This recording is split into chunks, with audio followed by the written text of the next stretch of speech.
શું તમારી પણ એજ 60 વર્ષ કે તેનાથી વધુ છે અને સપનું છે કે જીવનમાં એકવાર તો તીર્થયાત્રા કરવી જ છે, પણ બજેટનું ટેન્શન તો હશે?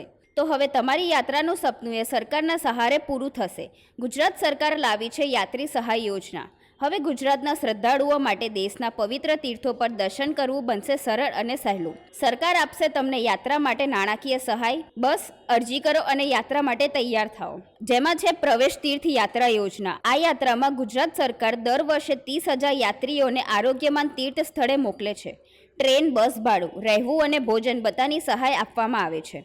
બીજું છે સિંધુ દર્શન યોજના, જેમાં લેહ લદ્દાખના સુંદર સ્થળો પર છે ભગવાન શિવનો દિવ્ય સ્થાન. ₹20,000 સુધીની સહાય ગુજરાત સરકાર આપે છે સિંધુ યાત્રાઓ માટે. તેના માટે ઓનલાઈન ફોર્મ ભરવું ફરજિયાત છે. થર્ડ છે કૈલાસ માનસરોવર યોજના. દર વર્ષે ભગવાન શિવના ભક્તો માટે કૈલાસ યાત્રા માટે ₹50,000 સુધીની સહાય મળે છે.